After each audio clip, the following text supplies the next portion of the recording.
Сәлем достар, каналыма қош келдіңіздер. Сіздерге түскі және кешкі асқа идея болсын деп осы рецептпен бөлісемін. Өте дәмді шығады, міндетті түрде жасап көріңіздер.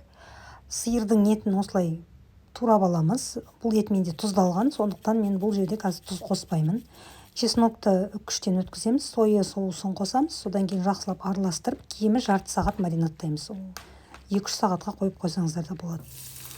Қызып тұрған сұйық майды пиязды қуырып аламыз. Майдалап туралған, дәміне қарай кішкене тұз. Содан кейін бағанағы маринатталған етті саламыз. Тұзды пиязға көп қоспаңыздар, өйткені бізде етте тұздалған болады, ащы болып кетуі мүмкін. Орташа отта 4-5 минут етті қуырып аламыз. Қақпағын жауып қойсаңыздар да болады.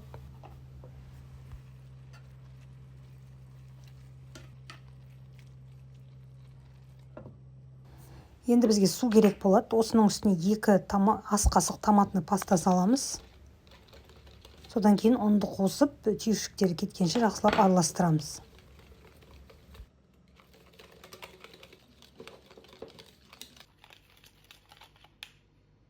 Енді осыны бағана қуырылып жатқан еттің үстіне құямыз. Мына жерде менде түрі светлый болып қалды, сондықтан мен тағы да бір ас қасық томатный паста салып жібердім.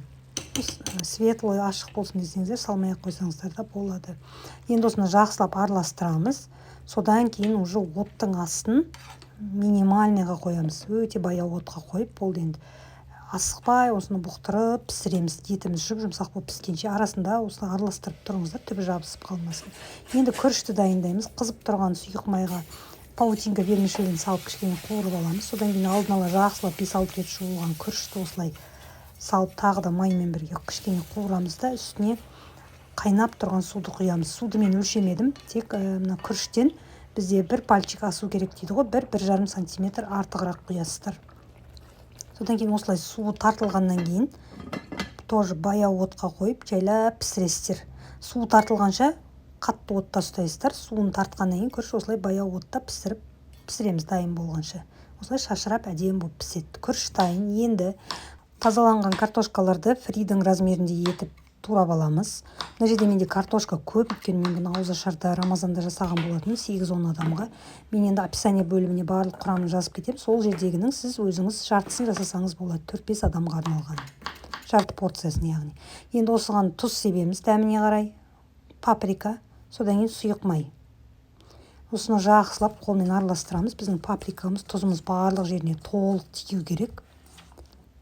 Содан кейін осылай пергамент төселген противенге жайып шығамыз.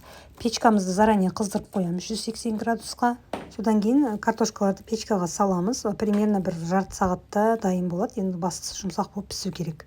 Өте былай оңай жасалады, өте дәмді болады. Менің қонақтарымның барлығы ұнатты. Прям еті күшті болды, жұмсақ болып, как гуляш сияқты. Міндетті түрде жасап көріңіздер. Ас болсын.